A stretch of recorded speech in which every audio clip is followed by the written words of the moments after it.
어제 끝난 다음에 직장인들을 다시 이렇게 돌아가신 건가요?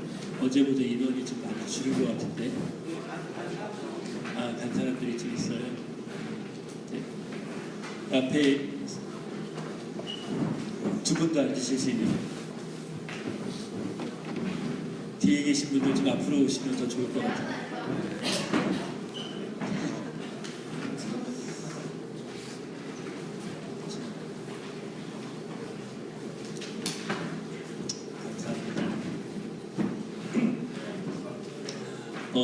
우리가 어제 하나님 음성 듣는 삶에 대해서 잠깐 이야기를 했습니다. 그래서 왜 우리가 하나님 음성 제대로 못 듣는가, 어렵게 생각하는가, 세 가지 이유를 얘기했죠. 세계관 문제, 그리고 성경은 나침반 같다, 그리고 상담해 주신 분들이 성향에 따라 다르게 상담해 준다. 이런 것들이 하나님 음성 굉장히 헷갈리게 만든다라고 말씀을 드렸고요. 듣는 것보다 중요한 게 듣는 삶입니다. 어제 이제 맨 마지막 부분에서 지혜로운 자와 어리석은 자의 차이가 있었죠. 지혜로운 자는 듣고 행하는 자, 어리석은 자는 듣고 행하지 않는 자. 이 두 개만 비교해 보면은요, 사실은 듣는 법을 배워서 인스턴트식으로, 사실 요즘 교보문고나 영풍문고 가보면은 참 많이 나와 있는 책들 중에 하나가 뭐뭐 하는 법칙, 이런 책들이 굉장히 많이 있거든요. 그런 책들 중에 일부 읽은 책은 있지만은요, 사실은 그런 책들이 그닥 좋은 책이라는 생각은 안 합니다. 왜냐면은 현대인들에게 참 맞게 인스턴트식으로 속성으로 무엇인가를 이루려고 하는 듯한 느낌들이 들기 때문에 중요한 거는 법칙을 배우는 게 아닙니다. 법칙을 배우는 것보다 살아가는 게 중요한 것 같아요. 법칙만 아는 사람은 자칫 어리석은 사람이 될 수 있기 때문에, 제가 마무리할 때 지혜라는 것은 알고 있는 지식을 활용하는 능력이다라고 얘기했잖아요. 법칙을 아무리 많이 알고 있다 할지라도 그 능력을 실생활에서 활용하는 능력이 떨어지면은 사실 그것을 아는 게 아닙니다. 그래서 하나님의 음성을 듣는 법보다 듣는 삶이 훨씬 더 중요하다라는 이야기를 했습니다. 그래서 하나님의 음성을 왜 들어야 되는가, 목적이 뭔가, 첫 번째는 친밀함 때문이다 라고 얘기했고요. 두 번째는 성장하기 위해서다. 왜 성장하는가도 얘기를 했죠. 하나님의 마음을 이해하게 되니까는, 또 믿음이 생기니까, 자유케 되어지니까, 지혜가 생기니까, 이런 이야기들을 했습니다. 자, 이제 지금은요, 우리가 왜 하나님의 음성을 들어야 되는가, 세 번째, 첫 번째는 친밀함, 두 번째는 성장이었다라면은 세 번째로 말씀드리고 싶은 것은 열매 맺는 삶을 살기 위해서. 그리스도인들의 삶 가운데 참 중요한 게 열매를 맺는 겁니다. 그런데 사실은 어떤 사람, 어떤 그리스도인든지 간에 열매는 맺게 되어져 있습니다. 근데 그 열매가 좋은 열매이냐 아니면은 나쁜 열매이냐의 차이겠죠. 모든 그리스도인들은 사실은 다 열매를 맺습니다. 그래서 하나님께 속해 있는 자들은 하나님 안에서, 요한복음 15장 4절부터 5절까지 예수님이 나는 포도나무요 너희는 가지다 라고 말하면서, 가지가 나무에 붙어있지 않으면 열매를 맺을 수 없다, 그리고 내가 너 안에 있고 네가 내 안에 있으면 열매를 풍성하게 맺는다 라고 말씀하는 것처럼, 사실은 그리스도 안에 있으면 그리스도 안에 있는 풍성한 성령의 열매를 맺게 되어지는 거고요. 그리스도 안에 있지 않으면 하나예요. 그리스도 안에 있지 않으면 원수에게 속해 있는 겁니다. 사단에게 속해 있는 겁니다. 그리고 내 육신에 속해 있는 것이고요. 내 육신에 속해 있고 사단에게 속해 있는 자는 거기에 합당한 수많은 죄의 열매들을 맺게 되겠죠. 그리고 이 열매에 따라서 여러분들 주변으로 몰려드는 사람들도 달라질 겁니다. 성령의 열매를 맺는 사람들 안에는요, 하나님을 갈망하는 사람들이 모여들게 돼 있고, 혹 갈망하지 않는다 할지라도 이들이 여러분들의 삶을 통하여서 하나님을 알게 되는 역사가 일어나게 되죠. 그런데 원수에게 속해 있는 사람들, 이런 열매를 맺는 사람들, 내 육신의 정욕대로 사는 사람들, 주변에 몰려드는 인간들은요, 그와 유사한 인간들이 몰려들게 됩니다. 어른들과 있으면 틀린 게 없어요. 어떻게 보면은 좀 폭넓은 차원으로 신학적으로 얘기하면 이게 일반은총이라고 얘기하거든요. 이 세상에 일반적으로 흘러가는 자연이나 인간 종교나 인간들의 생각들 안에 굉장히 기독교적인 요소들이 있는 것들을 보게 돼요. 사실은 그런 측면들이 뭐냐, 이제 기독교에서 이렇게 해석하죠. 아주 쉽게 설명하면은 뿌리는 하나님이었었는데 그들이 하나님을 떠나면서 여러 갈래로 흩어지게 되잖아요. 여러 갈래로 흩어진 이 사람들도 여전히 자기 뿌리로부터 내려오는 생각과 정신이 있기 때문에 이 세상에 있는 많은 종교들 안에 기독교와 굉장히 유사한 교리들이 있는다든지 아니면은 인간의 생각과 사고 안에 굉장히 기독교적인 요소들이 있는 것들을 보게 되는 겁니다. 어른들이 말하는 것 중에도 이런 말이 있잖아요. 문화적으로 보면은 사람들은 끼리끼리 놀게 돼 있어요. 그러니까는 그 사람의 인격적인 수준을 판단하는 굉장히 좋은 방법 중에 하나가 뭐냐면은 그 사람과 함께하는 사람이 누구인지를 보면은 그 사람이 어떤 수준의 삶을 살고 있는지에 대해서 알게 됩니다.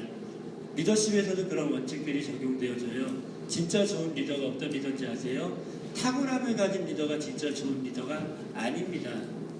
1970년대까지는 카리스마틱한 한 리더를 통하여서 그 리더가 조직을 움직여갈 수 있다는 자질 이론이라는 것이 실질적으로 가장 지지를 받는 이론이었었는데 요즘은 리더십이 서번트 리더십, 그다음 임파워먼트 리더십 이 두 가지 리더십이 주목을 받고 있어요.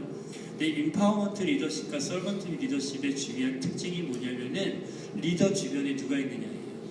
그리고 그들에게 어떻게 리더가 자기가 못하는 것을 권위를 넘겨주고 그들이 어떻게 일을 성취해내느냐가 굉장히 중요한 리더십의 덕목으로 이야기되어지고 있습니다. 그게 뭐냐면은 사실은 진짜 탁월한 리더는 그 주변에 누가 있느냐가 진짜 탁월한 리더인가 아닌가를 결정하는 요소가 되는 겁니다. 그 사람이 좀 어리버리해도 주변에 있는 사람들이 그 사람을 만들어가는 거예요. 함께 있는 조직을 만들어가는 겁니다. 어떤 열매를 맺느냐? 사실은 하나님의 음성을 듣는 삶의 정말 중요한 이유는 뭐냐면은 좋은 열매를 맺기 위해서. 좋은 열매를 맺기 위해서 우리는 하나님의 음성을 들어야 된다라는 겁니다. 제가 예전에 그 대전에 한번 전도행을 간 적이 있었어요. 근데 대전에 전도행을 갔는데 팀들이 한 30명 정도가 갔거든요.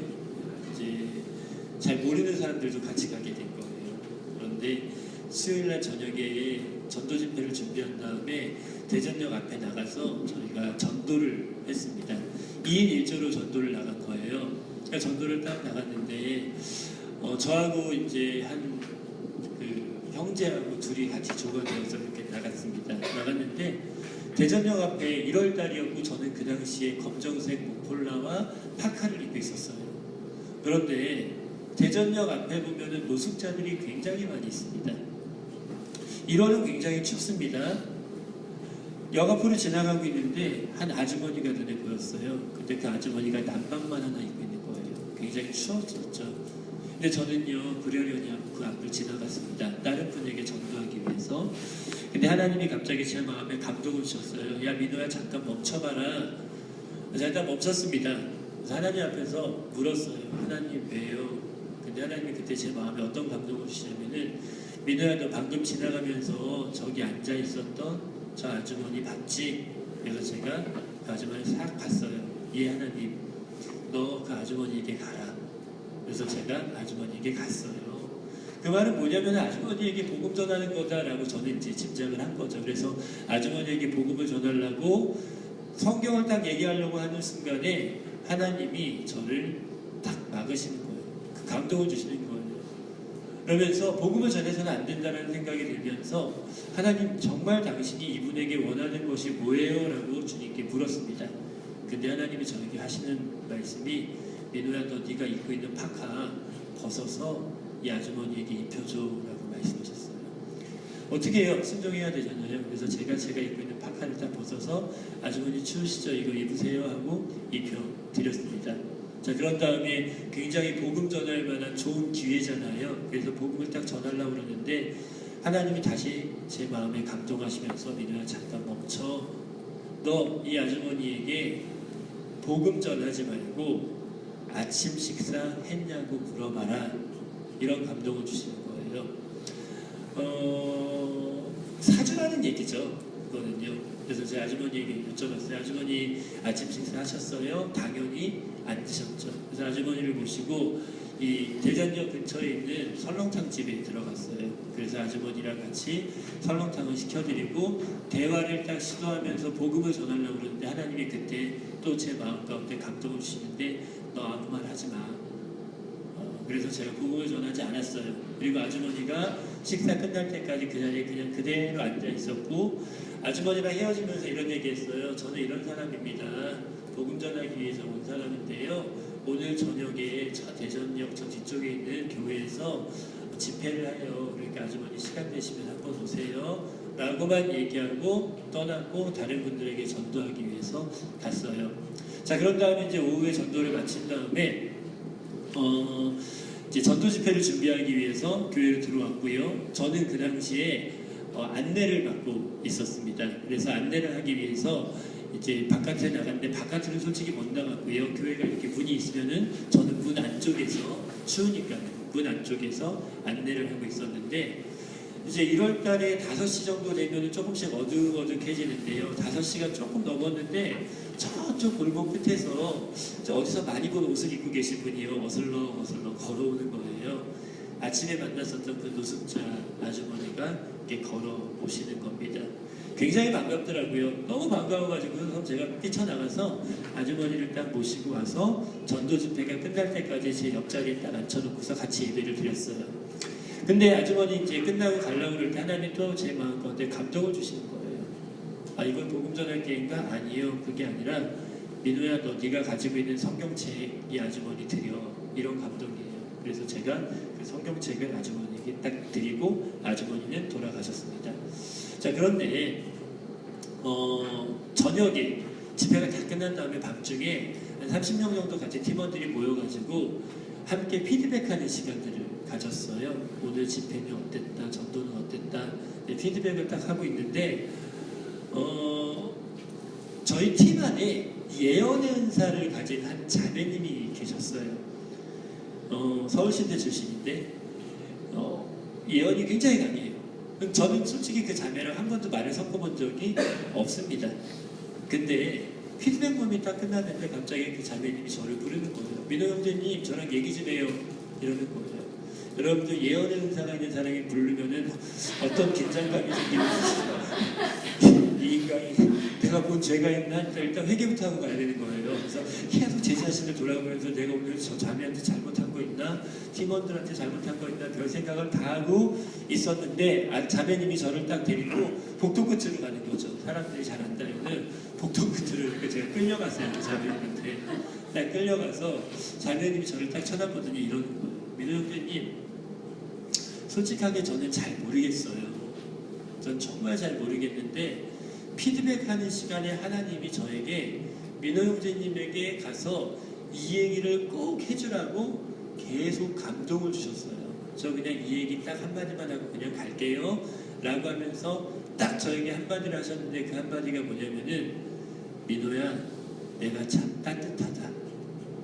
그리고 그 자매는 그 자리에서 갔어. 저는 그 음성을 그 자매에게 민호야 내가 참 따뜻하다라고 하는 순간에 온몸에 전율이 도는 거예요. 사실은 제 잠바 벗겨준 거 아는 사람 몇 명 없었어요. 그 자매도 당연히 모르고 있었어요. 민호야 내가 참 따뜻하다. 근데 그 뒤에 이제 말씀한 거죠. 마태복음 25장에 보면 이런 말씀이 있거든요. 너희 소자 중에 가장 작은 자에게 한 것이 곧 나에게 한 것이다. 그 말씀이 딱 생각이 나면서 온몸에 전율이 확 돌기 시작하는 거예요.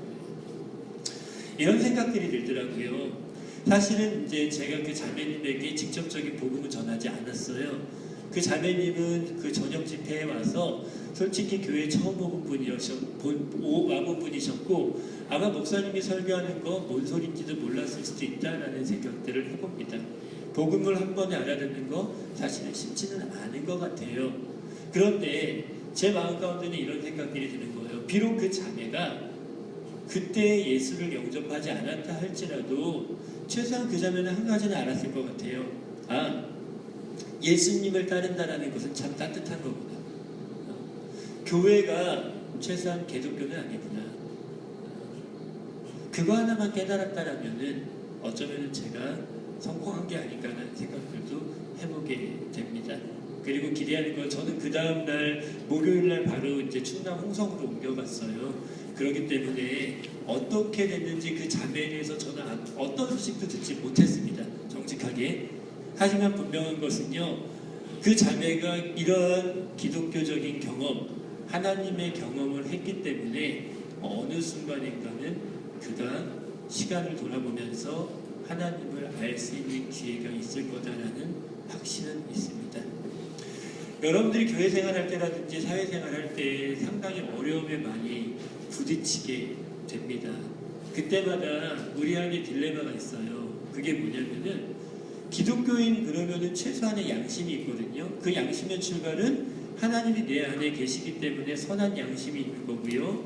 그 양심의 출발은 내가 어쨌든 힘들어도 말씀을 끊임없이 10년, 20년 들어왔기 때문에 무엇이 옳은가에 대한 최소한의 도덕적 판단을 할 수 있는 능력이 있기 때문에 사실은 기독교인들의 인생을 살아가는 게 굉장히 쉽지가 않습니다. 왜요? 세상은 기독교적 원리가 통하지 않는 곳이거든요. 예수님을 따라가려면은 저는 이런 얘기를 가끔씩 해요.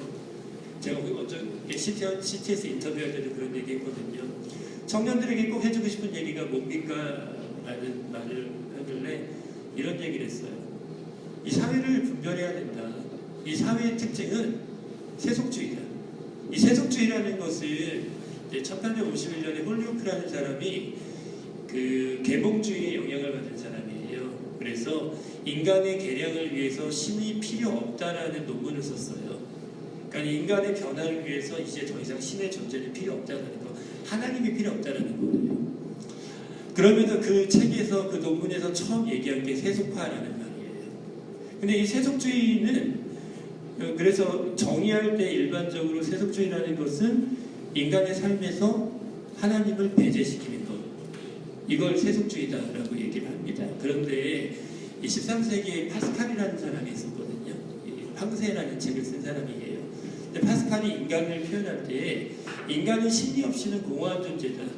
신이 빠져버리면 인간은 공허한 존재다라고 얘기했어요. 그러니까는 인간은 본능적으로 신을 찾을 수밖에 없는 존재라는 거예요. 그래서 홀리오크가 세속화시키면서 신이라는 존재를 확 없애버리니까는 인간은 본능적으로 하나님 아닌 다른 신을 찾기 시작했습니다. 그게 뭔지 아세요? 돈, 섹스, 폭력이에요. 세속주의의 대표적인 특징이 뭐냐? 돈, 섹스, 폭력입니다. 생각해보세요. 이 세상이 뭐에 미쳤어요? 돈, 섹스, 폭력이에요. 자기가 직접적인 폭력을 가하지 못하니까 뭐 봐요? UFC 보고 앉아있는 거예요. 격투기 보고 앉아있는 거예요. 자기의 분노를 표출하지 못하니까 누군가를 통해서 대리적인 폭력적 만족을 느끼고 있는 세대, 비참한 세대. 그리고 내 안에서 늘 복수의 심리. 여러분 그거 해보셨어요? 밤에 자다가 이불 발차기?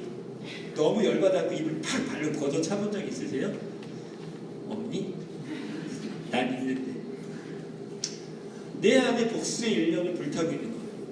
폭력적 성향이 불타고 있는 거예요. 열받으니까 UFC 보는 거예요. 그리고 게임도 다 폭력적인 게임들이 유행해요. 왜요? 이 시대가 폭력이 신이에요. 폭력이. 섹스? 신이에요. 죄송한 얘기지만 요즘 청순 교회 다니는 사람들 중에 60% 이상이 혼전 성관계를 찬성합니다. 청년들 통계예요. 교회 청년부들한테 사랑하면 섹스해도 된다 결혼 전에 60% 이상이에요. 어쩌면 이 자리에 계신 분들 중에도 성적인 위험에 노출되어져 있는 분도 있을 수 있어요. 돈에 정말 약하죠. 청년들이 왜 떠나요, 교회를요? 아르바이트 때문에 떠나잖아요. 캠퍼스 가가지고서 왜 종교적인 동아리에 들지 못해요? 돈 때문에 못 드는 거예요. 많은 경우에 아르바이트 때문에, 돈 때문에 돈에 목숨 걸어요. 이거는요, 여러분들만의 문제는 아니에요. 청년들만의 문제는 아니에요. 모두의 문제입니다. 그렇지만은 제가 이 얘기를 하는 이유는 여러분들이 이 세상을 살아갈 때에 필연적으로 부딪히는 것은 돈, 섹스, 폭력이에요. 여기에 우리가 어떻게 대응할 것인가, 내가 이 부분에 대해서 어떤 열매를 맺을 것인가는 굉장히 중요합니다. 여전히 나는 돈, 섹스, 폭력에 물들어 살 것인가, 아니면 그러한 위험의 순간에 나는 하나님이 원하는 올바른 선택을 통하여서 좋은 열매를 맺을 것인가. 여러분들 죽을 때까지 싸울 겁니다. 죽을 때까지 싸울 거예요. 그때마다 여러분들의 힘을 의지하지 마세요. 무너집니다. 넘어집니다. 끝장나요. 여러분들의 힘을 의지하면요. 하나님의 능력을 의지해야 돼요. 그래서 음성 들어야 돼요. 하나님, 이 순간에 내가 어떻게 해야 됩니까? 제가 대학교 1학년 때 읽었었던 책 중에 참 재밌게 읽었었던 책이 뭐냐면은 찰스 쉘던이라는 분이 쓰신 예수님이라면 어떻게 하셨을까? 읽어보신 분들 계실 거예요. 세계적인 고전이기 때문에 고전이라고 얘기하기에는 너무 짧고 연대고, 어쨌든 저 너무너무 좋은 책이에요. 근데 저는 그 책이 소설처럼 쓰여진 책이라서 쉽게 읽기도 했지만은 제가 진짜 감동받은 건 뭐냐면은 책 제목입니다. 책 제목 너무 멋있지 않아요? 예수라면 어떻게 하실까? 여러분들이 한번 고민하셔야 돼요. 예수라면 어떻게 할까?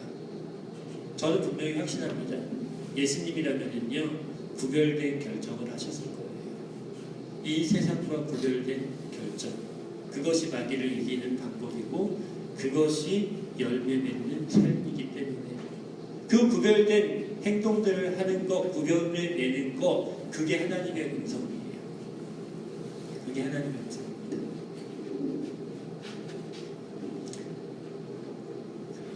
찾으셨네요. 어제 없었는데.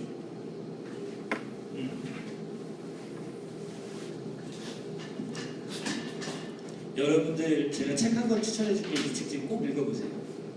진짜 좋은 책입니다. 거룩으로 나아갈 때.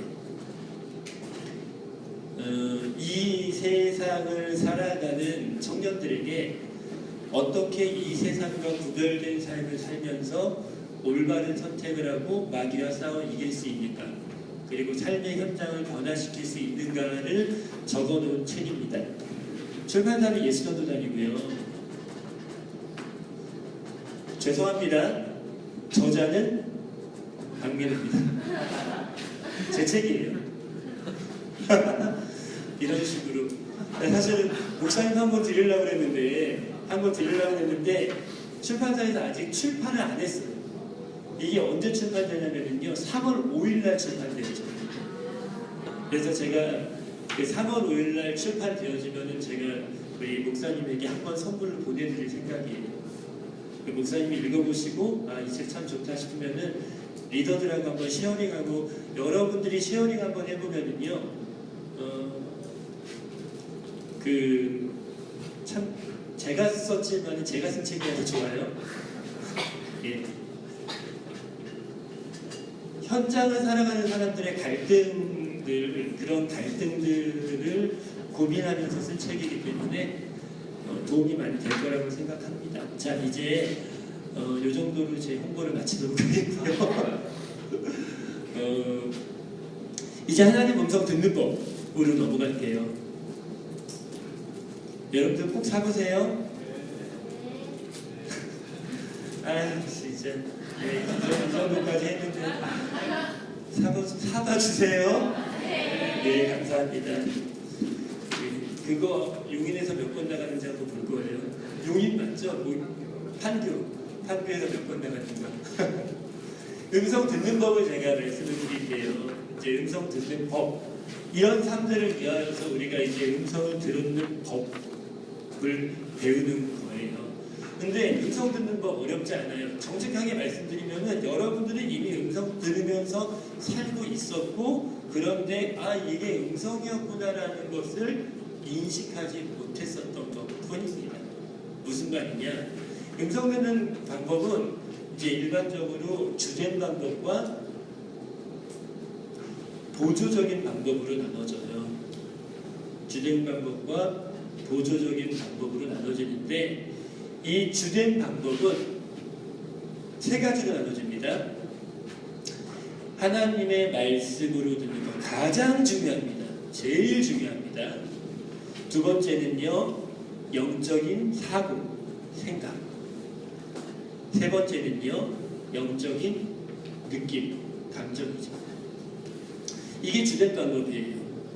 그리고 보조적인 방법은 뭐냐면은 환경이 될 수도 있고요, 사인이 될 수도 있고요, 영적 지도자의 조언이 될 수 있습니다. 그것 외에 성경 안에 막 이렇게 그 발람 선지자 보면은 당나귀가 막 말을 하잖아요. 짐승의 소리도 막 하나님의 음성의 도구가 되어지고 하는데, 그런 거는 적으면은 안 되겠죠. 그때는 그때의 일이고, 오늘날까지 그런 걸 얘기한다는 건 굉장히 좀 이 성경을 해석하는데 여러 가지 감도들이 생길 수가 있을 것 같습니다. 또 어떤 경우에는 이제 꿈으로 얘기하시는 분들이 굉장히 많아요. 성경 안에서는 이 꿈 얘기가 많이 나오기 때문에 꿈이 하나님의 음성이다. 저는 이제 정직하게 말씀드리면요, 아니다라고 얘기할 수는 없어요. 왜? 0.0000001% 정도는 꿈으로 인도함 받을 수 있습니다. 근데 99.9999% 정도는 꿈은 개꿈입니다. 이제 무슨 말이냐? 고대 시대 때의 꿈이라는 것은 고대 시대 때의 전통과 사고방식 안에서 신의 인도함을 받는 하나의 도구로서 인정되어지기도 했었어요. 하지만 현대 시대에 과학이 발달하면서 꿈에 대한 해석들이 분분해졌죠. 무슨 말이냐? 프로이드 같은 경우는 꿈은 인간이 갖고 있는 잠재적인 의식에 대한 의식이 바깥으로 이렇게 나오는 것이다라고 얘기했잖아요. 그러니까 생리적인 문제일 수도 있는 거고, 꿈에 대한 다양한 과학적인 해석들이 가능해진 시대가 되어버린 거예요. 사실 이러한 논쟁거리가 굉장히 많은 꿈, 이걸 갖다가 고대시대 때에도 꿈으로 인도받았기 때문이다라고 얘기하면서 자꾸 꿈 이러면은 그냥 그 전날 돼지꿈 꾼 다음에 목번 사는 거랑 뭐가 다른가 하는 생각들도 좀 해보게 돼서, 저는 이게 굉장히 부담스러워서 꿈 얘기는 잘 안 합니다. 주된 방법과 보조적인 방법, 이 6가지 방법만 좀 설명을 잠깐 해드릴게요. 이렇게 설명하는 중요한 이유가 있습니다. 주된 방법으로 들으십시오. 주된 방법으로 들으십시오. 보조적인 방법으로 컨펌하십시오. 더블 체킹이다라고 얘기하죠. 주된 방법으로 들으시고 보조적인 방법으로 체킹하세요. 확인하시는 겁니다. 주된 방법으로 듣고 주된 방법으로 체킹하셔도 됩니다. 주된 방법으로 듣고 주된 방법으로 체킹하셔도 되고요. 주된 방법으로 듣고 보조적인 방법으로 체킹하셔도 되고요. 근데 보조적인 방법으로 듣고 주된 방법으로 체크할 수는 있겠지만 좀 부담됩니다. 말씀이 있겠지만요. 자, 주된 방법부터 설명을 좀 해드리도록 할게요. 하나님의 말씀으로 듣는다라는 게 무슨 의미인가? 여러분, 디모데전서 3장에 보면은 하나님의 말씀은 하나님의 감동으로 되어졌다라고 얘기를 합니다. 하나님의 감동으로 되어졌다. 이제 하나님의 감동이라는 것은 영감을 얘기하는 거거든요. 그러니까 성경이라는 것은 신학적으로는 유기적 영감이라고 얘기하는데, 성경을 쓴 독자들에게 하나님이 영감을 주신 거예요. 계시를 하신 거죠. 그래서 이 로고스에 기록되어져 있는 여기에 있는 모든 말씀들은 성경 저자들이 처음에 하나님 앞에서 레마로 받은 말씀입니다. 레마로.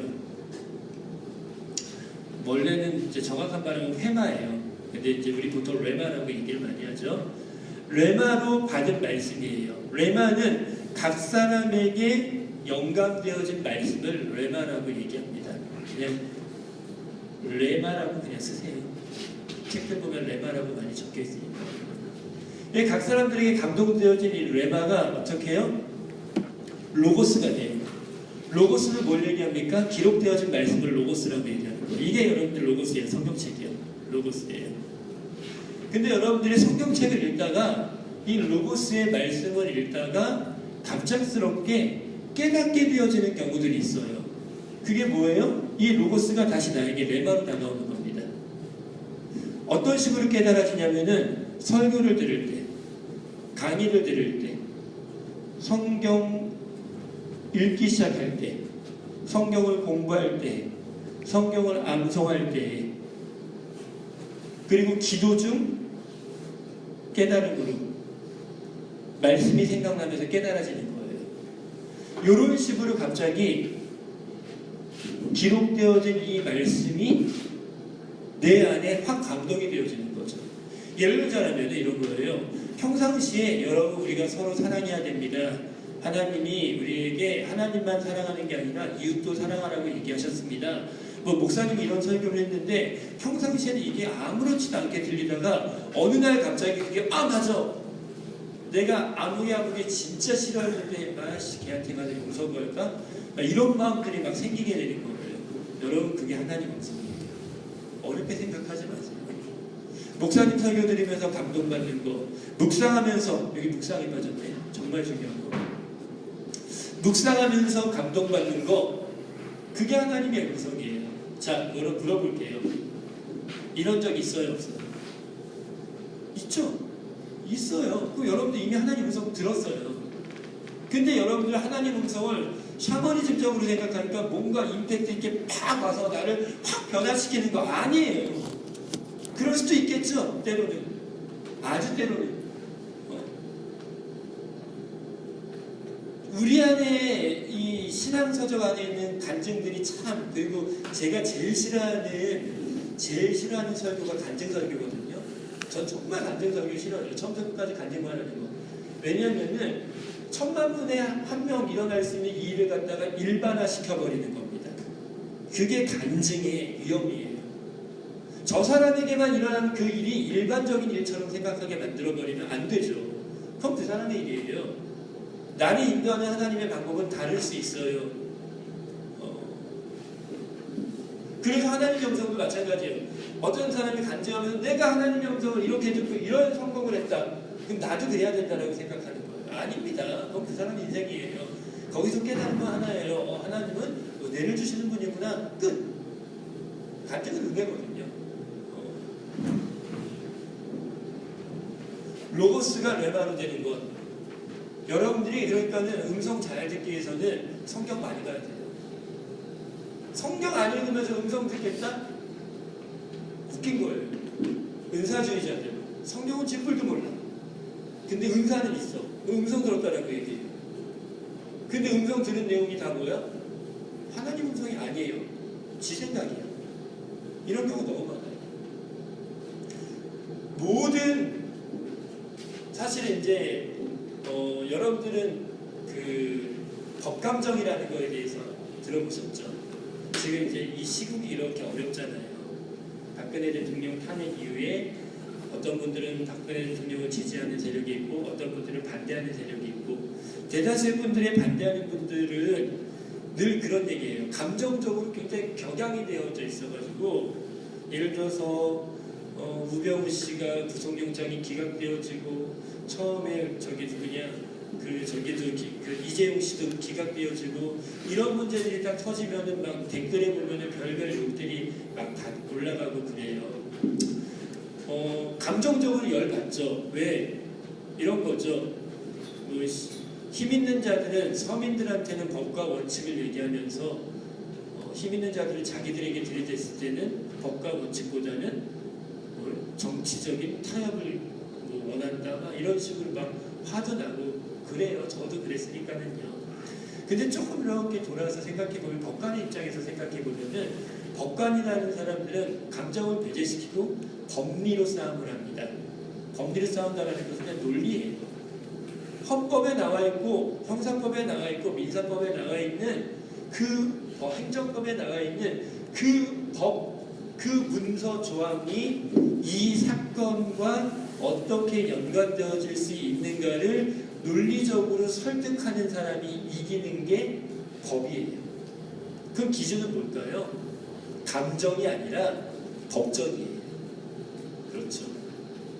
하나님의 음성도 똑같다는 거죠. 똑같아요. 말씀을 떠나서 하나님의 음성을 얘기하는 것 자체가 이단적 사고입니다. 하나님의 음성을 듣는 가장 중요한 방법은 하나님의 말씀으로 돌아가는 거예요. 그러니까 여러분들이 설교 잘 들어야 돼요. 설교 시간에 우리 주일날 가면은 3분의 1 정도, 저도 한 1,300명 모이는 교회 다니거든요. 불꽃교회가 한 2,000명 되죠. 되나요? 성도가 2,000명 된다고 제가 들었어요. 강리교단에서. 근데 저는 1,300명 교회 다니는데 정직하게 말씀드리면은 예배당에 가면은 주일 예배 때 설교 시간의 한 30%에서 40%는 영혼이 분리되어져 있어요. 그냥 저 세상에 가 있는 것 같아요. 졸고 말씀의 권위가 없는 거예요. 설교 잘 들으셔야 돼요. 하나님 여러분들에게 말씀하시는 방법이에요. 특히 묵상 잘하세요. 묵상 안 하면서 하나님 음성 듣는다는 거 얘기하는 거 정말 웃긴 거예요. 묵상을 통해서 주님이 나에게 외관을 주시는 게 하나님의 음성입니다. 여러분들 조별로 성경 공부하시잖아요. 안 하나요? 하시죠? 안 해요? 하잖아요. 성경 공부도 잘 참석하세요. 평상시에 하루에 성경 2장씩만 읽으세요. 정독하세요. 정독해서 읽는 그 순간에 여러분들의 마음 가운데 깨달음이 생길 거예요. 저는요, 기도할 때에는 항상 성경책을 앞에다 펴놓고 기도합니다. 왜요? 사실은 하나님 음성 들으려고 눈 심각하게 갖고 막 주여 말씀하셔서 이렇게 잘 안 해요. 제가 하나님 음성 듣는 가장 중요한 방법은 성경 읽는 거예요. 그냥 성경책 쭉쭉 읽어가면서 어느 부분에 딱 멈춰요. 멈춰요. 그러면 그 부분에 감동이 왔기 때문에 멈춘 거거든요. 그러면 그 말씀을 붙잡고 기도해요. 왜요? 그게 저는 하나님의 음성이라는 걸 믿기 때문에. 그럼 그게 맞아요. 그게 하나님의 음성이에요. 근데 이런 건 하지 마세요. 러시아 룰렛 아시죠? 러시아 룰렛처럼 딱 돌려서 탕탕탕 이거 있잖아요. 말씀하시옵소서 이런 거 있잖아요. 잘못하면은요 가룟 유다가 목매어 죽으리라. 하나님 한 번 더요 딱 했는데 너도 속히 이같이 행하라. 뭐 이런 거 나오면은 이상하잖아. 그런 거는 절대 하지 마시고요. 해보신 적이 있으시구나 웃는 거 보니까. 그거는 아니에요. 그건 아닙니다. 가끔가다 하나 걸리는데요 라고 얘기하시면 할 말은 없지만은요 그거는 아니에요. 자, 두 번째 방법은 영적인 생각입니다. 영적인 생각. 여러분들 열왕기상 19장을 한번 가보세요. 열왕기상 19장입니다.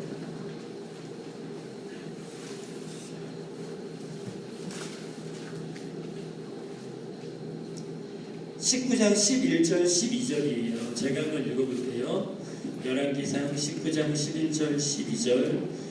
여호와께서 이르시되 너는 나가서 여호와 앞에서 산에 서라 하시더니 여호와께서 지나가시는데 여호와 앞에 크고 강한 바람이 산을 가르고 바위를 부수나 바람 가운데 여호와께서 계시지 아니하며 바람 후에 지진이 있으나 지진 가운데에도 여호와께서 계시지 아니하며 또 지진 후에 불이 있으나 불 가운데에도 여호와께서 계시지 아니하더니 불 후에 세미한 소리가 있는지라 라고 얘기하죠. 자, 그러면서 엘리야에게 하나님이 행할 일들을 말씀하시는 거예요. 자, 이 말씀이 뭔지 제가 설명해 드릴게요. 열왕기상 18장에 보면은 여러분들 갈멜산에서 엘리야가 그 850대 1로 바알 아세라 선지자랑 싸우잖아요. 그리고 이겨요. 불이 떨어져서 이깁니다. 그런데 그것 때문에 이세벨이 열받아서 내가 엘리야 죽여버릴 거야 라고 얘기하고요. 엘리야가 도망갑니다. 무서워서. 어디로요? 호렙산으로. 시내산으로 도망가요. 근데 시내산에 딱 섰을 때에 이제 하나님이 엘리야를 불러서 시내산에 호렙산에 딱 세워놓은 거예요. 그런 다음에 그 앞에서 기적을 보여주십니다. 뭡니까? 크고 강한 바람으로 지진으로 불로 지나가게 하시는 거예요. 크고 강한 바람과 불과 지진이 눈앞에서 딱 펼쳐지는데 거기에 하나님이 계시지 않으셨어요. 여러분 이게 뭘 의미하냐면은 엘리야라는 사람은 예수님이 변화산에 올라가서 만난 두 사람이 누구죠? 모세와 엘리야예요. 엘리야는 이스라엘 사람들이 가장 존경하는 선지자입니다. 근데 이런 가장 존경하는 선지자, 이 선지자는 사실은 그가 살아있는 동안에 굉장히 위대한 일들을 많이 했었어요. 엘리야를 통한 기적들이 굉장히 많이 일어났습니다. 근데 큰 바람이 지나가고 불이 지나가고 지진이 났는데 거기에 하나님이 계시지 않아. 그러면 하나님이 엘리야에게 뭘 가르치는 걸까요? 간단합니다. 나는 기적 속에만 임하는 하나님이 아니야 라는 걸 가르치시는 거예요. 그런 다음에 그 이후에 세미한 소리가 있는지라고 얘기하죠.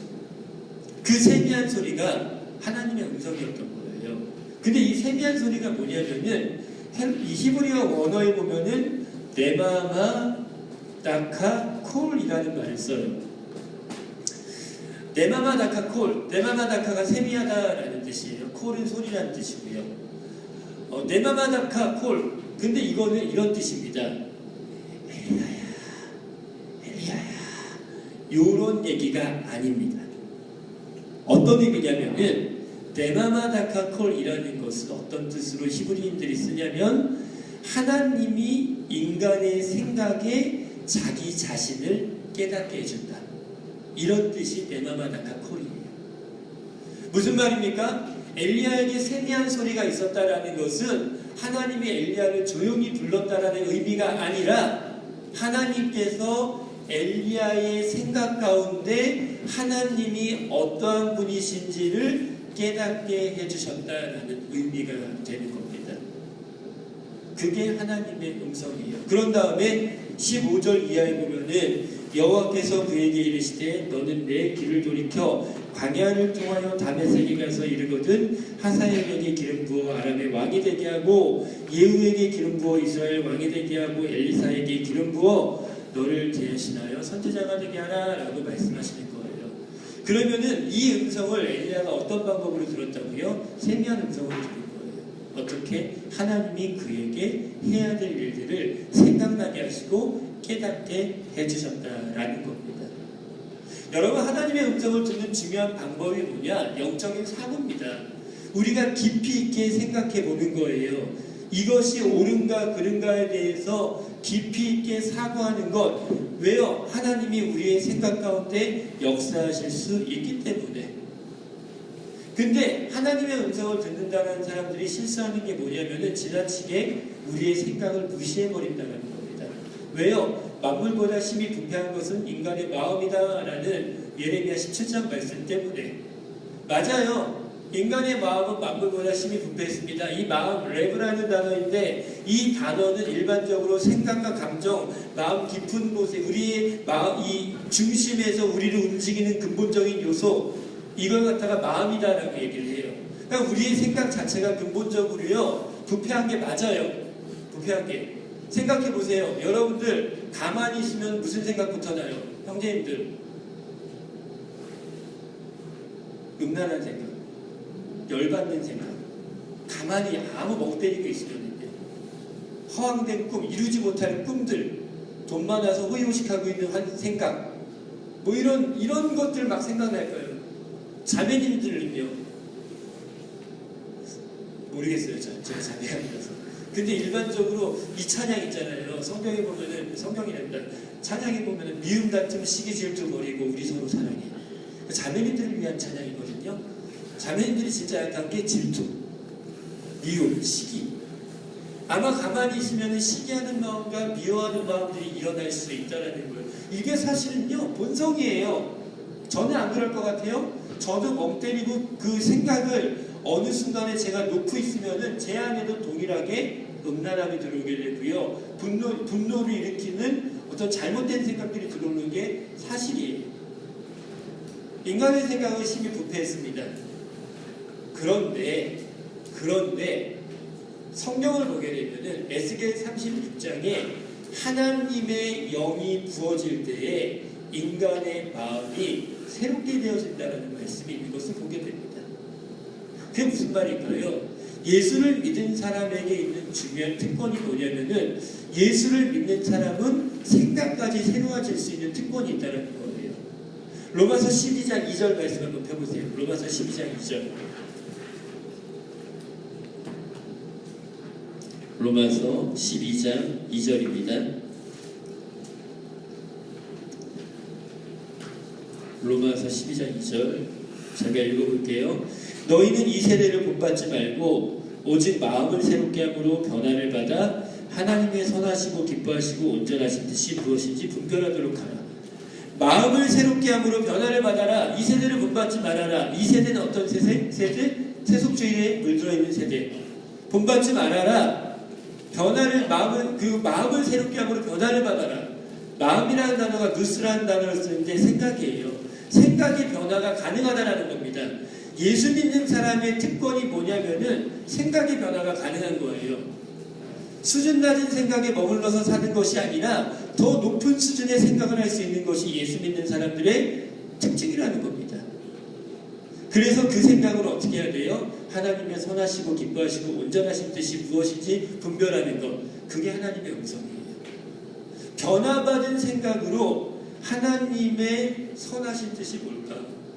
이렇게 하면 하나님이 기뻐하실까? 이렇게 하면 하나님이 온전하다라고 말씀하실까? 생각하실까? 내 생각을 가지고 고민하는 겁니다. 그게 하나님의 음성이라는 거죠. 근데 우리는 늘 이 세대가요, 죄송해요, 여러분들이 그렇다는 거 아니고요, 멍 때리는 데 익숙해요. 그쵸? 많이 해보셨죠? 멍 때리는 데 너무 익숙합니다. 생각이 없어요. 그리고 자기 생각만 옳다라고 생각하는 세대가 되어버렸어요. 사사기 17장에 있는 것처럼 각자 자기 소견에 옳은 대로 살아버리는 거예요. 그 생각이 자기를 파멸로 끌고 가고 있는 것을 보면서, 눈으로 보면서도 마치 개구리가 비커 속에서 밑에서 이렇게 계속 불태우고 있는데 천천히 죽어가는 것처럼 자신의 잘못된 생각 속에서 죽어가고 있는 것을 보게 되는 거죠. 여러분들이 신중하게 성경 말씀을 기준으로 생각하는 것도 하나님의 음성을 듣는 중요한 방법입니다. 쉬었다가 할게요. 좀 쉽시다. 피곤해 하시는 분들이 좀 있으셔서요. 10분 하시면 돼요.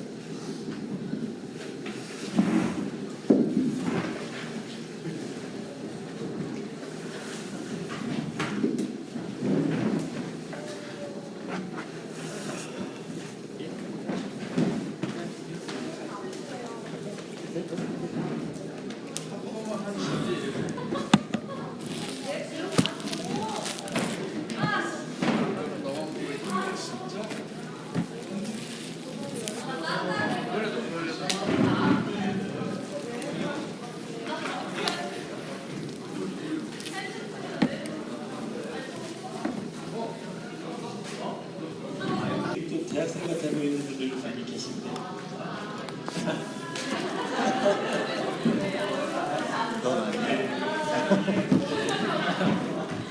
우리 형제님은 직장인이세요? 네. 직장 몇 년 차세요? 직장은 아니고요, 음악. 음악? 네. 무슨 모전? 작곡이요? 네, 지금 계속 쓰고 계세요? 네. 어떤 실용음악이 아니라 클래식이에요? 미디 음악 하시는구나. 멋지네.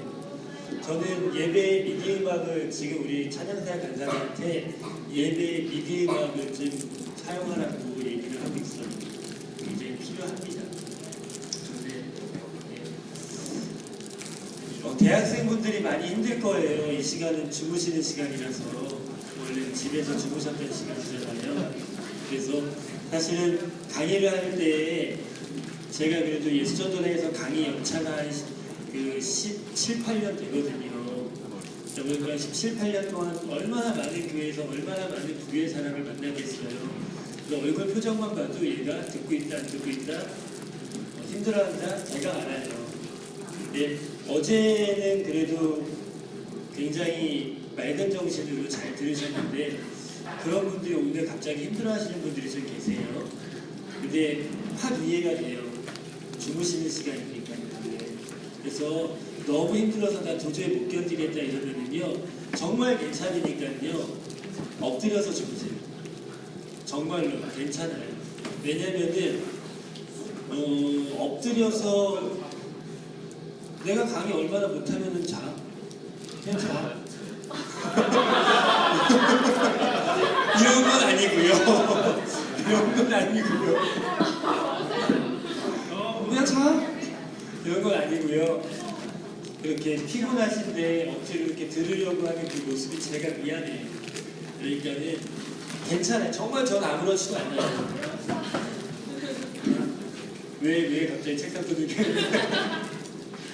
그래서 진짜 피곤하시면 좀 잠깐 주무셨다가 그때 한 10분, 15분만 주무세요. 그런 다음에 일어나셔서 또 듣고 또 졸리면 또 주무시고 하셔도 될 것 같아요. 오전 시간에 남은 시간을 제가 최대한 좀 가볍게 갈게요. 무겁지 않게 심각한 얘기 안 하고요. 그냥 가볍게 갈 테니까 여러분들이 편안한 마음으로 들으시면 될 것 같아요. 이제 영적인 느낌으로 가겠습니다. 영적인 느낌. 이 영적인 느낌이다라는 것은 성령께서 우리 안에 우리가 하나님의 자녀인 것을 증거해 주시거든요. 그러니까 우리가 하나님의 자녀라는 것을 주님이 증거해 주니까는 우리가 확신을 갖게 되는 겁니다. 확신이라는 것은 사실은 이성적인 확신도 있지만은 느낌으로서의 확신도 있어요. 증거, 느낌이 하나의 증거가 되어지는 거죠. 그래서 일반적으로 우리가 하나님의 음성을 따라간다라고 얘기할 때 굉장히 마음에 평강이 뒤따라 옵니다. 남들은 그 길이 무지하게 어려운 길이다라고 얘기하는데 그 길이 그다음 어려운 길처럼 느껴지지 않아요. 왜 그럴까요? 그게 하나님의 뜻이기 때문인 거죠. 예를 들면 이런 거예요. 제가 2003년에 이제 99년부터 2003년 여름까지 서울대학사회관에서 사역을 했었어요. 근데 사역을 하는데 이제 2002년에 먼저 한국 대표가 저에게 와가지고 대구로 가겠냐라고 물었습니다. 근데 제가 거절을 했어요.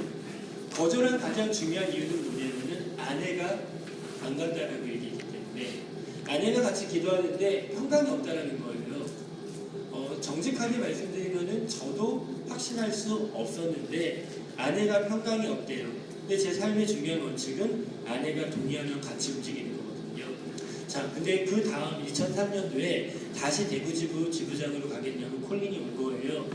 그래서 제가 다시 기도해보겠다라고 얘기하고 아내와 일주일간 기도했습니다. 근데 일주일간 기도했는데 제 마음 가운데 굉장한 평강이 있었고요. 아내도 평강을 말했습니다. 둘 안에 평강이 있는 거예요.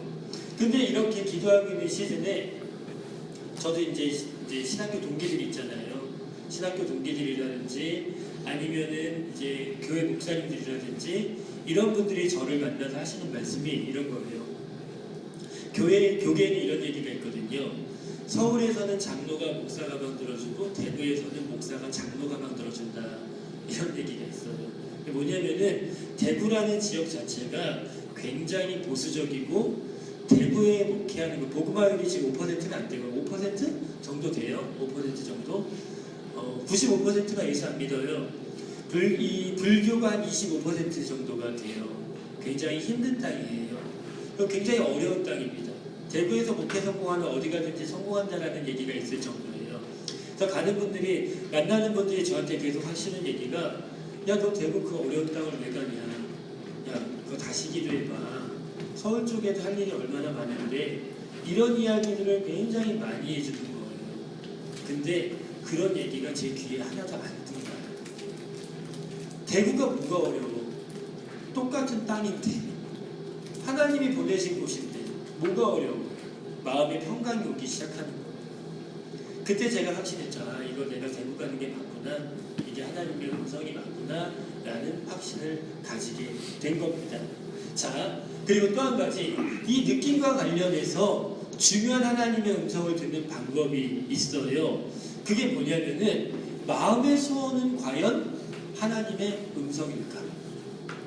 무지하게 하고 싶어요. 근데 이게 하나님의 음성일까에 대해서 우리가 좀 고민을 해볼 필요가 있다는 겁니다.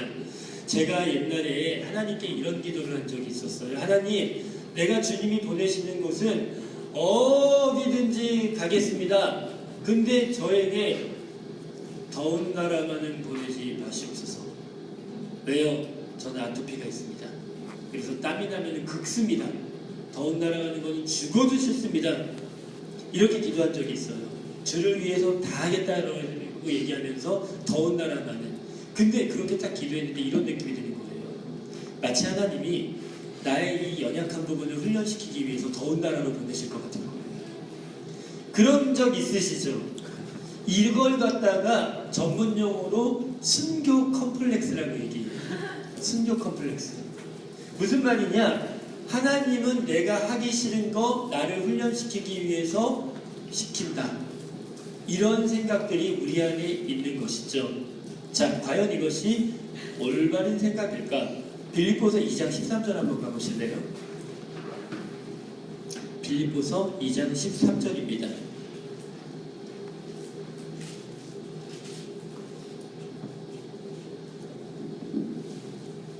제가 읽어볼게요. 빌립보서 2장 13절. 너희 안에 행하시는 이는 여호와시니 자기의 기쁘신 뜻을 위하여 너희에게 소원을 두고 행하게 하시나니. 여러분, 중요한 건 뭐예요? 자기의 기쁜 뜻을 위하여서 너희에게 소원을 두고 행하신대요. 하나님이 일하시는 방법이 있어요. 그게 뭐냐면은 하나님의 기쁘신 뜻이 있습니다. 하나님이 원하시는 뜻이 있어요. 근데 그 뜻을 이루기 위하여서 하나님은 자원하는 자를 일으키신다는 거예요. 무슨 말이냐? 그 일을 시키기에 합당한 사람이 스스로 그 마음 가운데 나 이거 너무나 하고 싶은데 라는 마음의 소원이 일어나게 된다는 겁니다. 이게 하나님의 방법이다라는 거예요. 시편 36편으로 한번 가보실래요? 시편 36편입니다.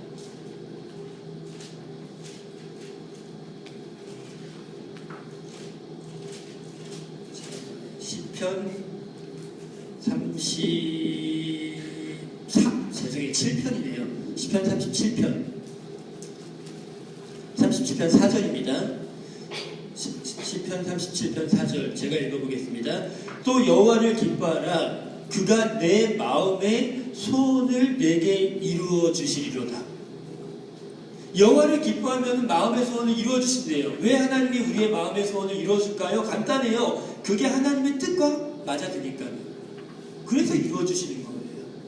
근데 전제가 있죠. 여호와를 기뻐하라. 여호와를 기뻐하라라는 말은 성경에서 관용적인 표현이에요. 여호와 안에 믿음을 두라라는 얘기입니다. 하나님 안에 거하라는 관용적인 표현이에요. 하나님 안에 믿음을 두고 하나님 안에 거하는 삶을 살기 시작할 때 내가 내 마음에 소원하는 것은 하나님의 음성일 확률이 굉장히 높다는 겁니다. 예를 들어서 저 청년부 임원하고 싶어요 라는 마음이 일어나요. 임원으로 뽑힐지 안 뽑힐지는 투표를 결정하겠지만은 조장으로 섬기고 싶은 마음이 계속 일어나요. 그러면 그게 하나님의 음성일 확률이 높아요. 왜요? 성경에는 리더가 되고자 하는 자는 리더가 되고 싶은 마음이 생긴다라고 분명히 디모데전서 3장인가요? 거기 얘기하고 있어요. 말하고 있어요. 감독이 되려는 하는 자는 선한 일에 대한 마음이, 정확한 구절을 제가 읽어드릴까요? 그 말씀이 어디냐면은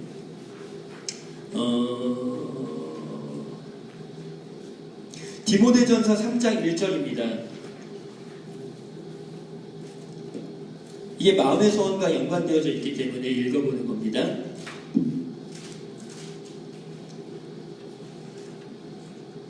디모데전서 3장 1절.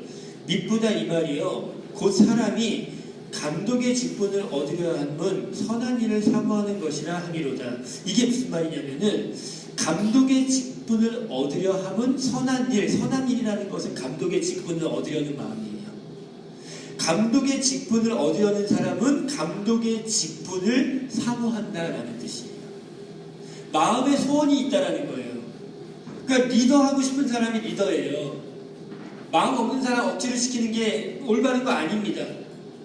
리더 하고 싶은 사람, 리더는 리더 하고 싶어 해요. 마음의 소원이 일어난다는 거예요. 왜요? 하나님은 하나님의 기쁘신 뜻, 조직을 위해서든 개인을 위해서든 하나님이 원하시는 뜻이 이루어지게 하기 위해서 그 마음 가운데 소원하는 사람들을 데리고서 일하시기 때문에. 그러니까 여러분들이 정말 주님 안에 거하고 믿음 안에 거할 때에 내 마음 가장 깊은 곳에서 하고 싶은 일이 일어나요. 그게 하나님의 음성일 확률이 굉장히 높습니다. 그런데 아닐 경우도 있어요. 대표적인 예가 뭐예요? 다윗이 성전 짓는 사건. 다윗 성전 너무 짓고 싶었어요. 마음의 소원이 일어났어요. 근데 하나님이 네 손에 피가 많아 안 돼 라고 네 자식이 날 거야. 자식이 지을 거야. 그래서 솔로몬이 짓도록 다 준비해 놓죠. 이 말은 뭘 얘기할까? 마음의 소원이 있었는데 하나님의 음성이 아니었다는 거예요. 여기서 원칙이 발견되어지는 거죠. 마음의 소원은 일반적으로 하나님의 음성입니다. 하지만 그것이 주님의 뜻이 아닐 경우에는 하나님이 반드시 누군가를 통하여서 막으십니다. 이런 원칙들이 있어요. 예를 들면 이런 거죠. 저는 개인적으로 예수전단에서 하고 싶은 사역 가운데 하나가 한국에 있는 애들을 데리고 미국으로 나가서 미국에서 DTS 훈련시키고 그걸 어학연수로 이어가는 훈련이었었어요. 그런데 이것을 어떤 의미에서는 중고등학생, 이 고등학교를 막 졸업한 애들이라든지 대학생들을 대상으로 하는 거였었죠. 그런데 이 사역 너무 하고 싶어서 제주 열방대학에다가 승인서를 받았고 한국 대표해주고 승인서를 받았고 미국에 연락해서 미국의 메릴랜드에 있는 제 선배한테 그 장소까지 섭외를 다 해놨어요. 그런 다음에 모든 것을 이제 계획서를 만들어 놓고 준비를 한 다음에 저희 사역 리더들에게 제가 이 제안서를 냈죠. 내가 이거 하고 싶다.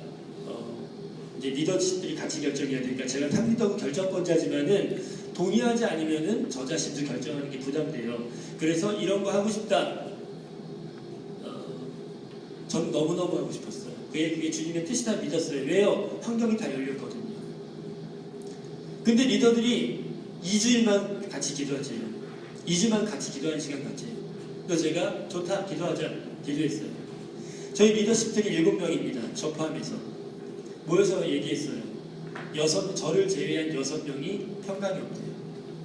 반상 이거 아닌 것 같아요. 하늘 기도하는데 아무리 기도해도 평강이 없대요. 제가 물러날 사람이 아니죠. 저희 탑리더니까요. 그래? 그러면은 다시 기도하자. 너희들이 잘못 들었을 수도 있으니까 다시 기도하자. 2주를 더 시간 줬어요. 2주 후에 또 모였습니다.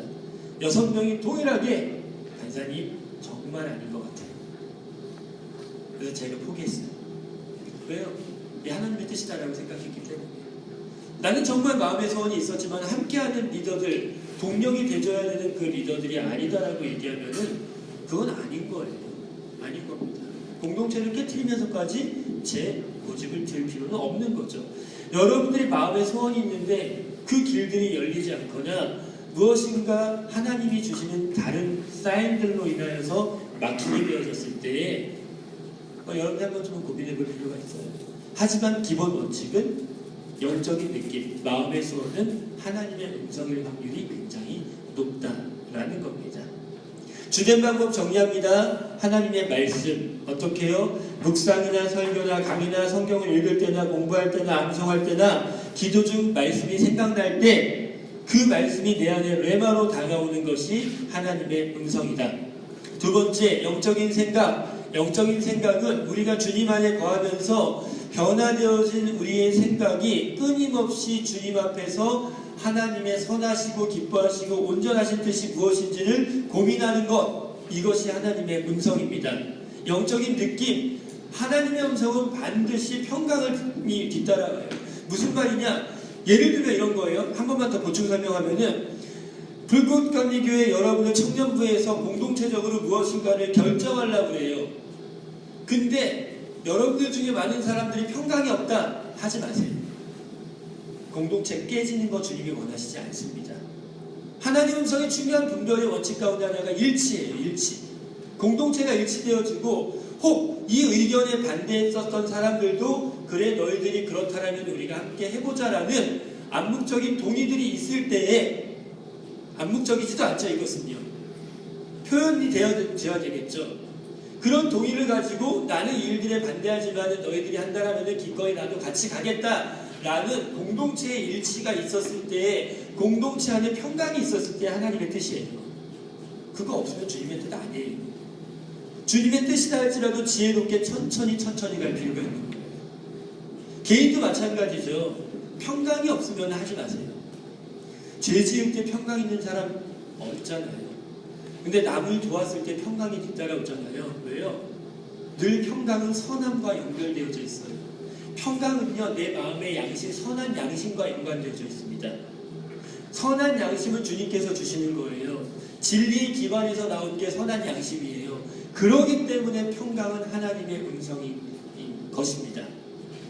그러니까 평강을 따라가세요. 마음의 소원, 하나님께서 여러분들이 주님 안에만 구하신다면 그 마음의 소원을 두고 행하십니다. 저는 책 쓰는 거 50이 넘기 전에는 안 쓰려고 그랬었어요. 제가 지금 45살이거든요. 50 넘기 전에 책 안 쓴다라고 마음에 결정하고 책을 써달라는 부탁을 6년 전부터 받았습니다. 7년 전부터. 출판사에서 원고 보내달라는 부탁이랑 강의 가는 곳마다 책으로 강의 내용을 좀 써달라는 내용이랑 7년 전부터 받았는데 제가 마음에 결정한 게 있었어요. 제 스스로의 그냥 의지적 결정입니다. 인생의 연륜도 없는 내가 책 써가지고 아무런 영향력 없는 것보다 나이 50 정도가 넘게 되면 삶의 경험도 생기게 되고 내가 갖고 있는 신학도 완전히 정립되어지니까는 그때 쓰자라는 생각으로 모든 걸 가로막고 있었어요. 출판사 사장님이 저 책 쓰게 하려고 몇 번을 6개월에 걸쳐서 전화하셨어요. 근데 제가 계속 거절했어요. 기도해보시라고. 예, 이러면서 기도 안 했어요. 왜냐면 제 의지가 확고했기 때문에 안 쓴다는 의지가. 근데 출판사 사장님이 저를 출판사로 부르셨어요. 부르셔가지고서 책에 대해서 얘기하고 간사님의 생각에 막 제 생각을 깨뜨리시려고 한 2시간 정도를 얘기하시더라고요. 그래서 제가 예 알겠습니다. 기도해볼게요 라고 하고 또 나왔어요. 그런 다음에 아내한테 그때 얘기했어요. 야, 사장님이 이런 얘기 하시는데 진짜 진지하게 우리 기도해보자. 그때 처음으로 진지하게 기도하고 근데 하나님이 그때 제 마음 가운데 써라 라는 말씀 안 하셨어요. 여전히 내 생각은 50 넘어서다 이거였습니다. 근데요 모르겠어요. 알 수 없는 평강이 몰려옵니다. 쓰는 거에 대해서 부인할 수 없는 평강, 거부할 수 없는 평강. 그래서 쓴 거예요 사실. 그게 하나님의 음성이다라고 믿었기 때문에. 그리고 이제 제가 보조적인 방법으로 이걸 갖다 체크했던 거죠. 누구에게? 영적 지도자들에게. 한국 대표에게 써야 됩니까? 쓰라고. 주변에 있는 제가 이제 신뢰하는 분들에게 연락을 했죠. 쓰라고. 이런 사인들을 통하여서 더블 체킹을 하고서 쓰게 된 거예요. 이런 방법. 보조적인 방법입니다. 첫 번째 환경이에요. 환경을 통해서 하나님이 말씀하시는 경우가 있어요. 무슨 말이냐면은 하나님이 말씀하셨다라면은 환경도 거기에 합당하게 열리게 된다는 거죠. 열리게 됩니다.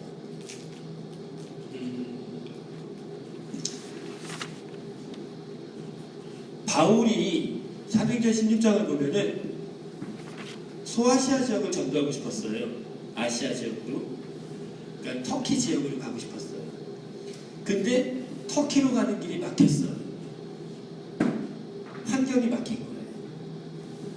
그때 바울이 깨달은 것은 이 길이 아닌가 였었죠. 근데 밤중에 꿈에 마게도냐 사람이 나타나서 와서 우리를 도우라. 이 꿈을 꾼 다음에 유럽으로 넘어가게 된 겁니다. 만약에 그때 바울이 유럽으로 안 가고 서쪽으로 안 가고 동쪽으로 왔었다면 아마 지금 복음의 지형과 세상의 문명은 굉장히 많이 바뀌어 있지 않을까라는 생각들이 들어요. 환경이 열리지 않았을 때는 멈춰버리는 거죠. 근데 이걸 보조적인 방법으로 든 경우 이유가 있어요.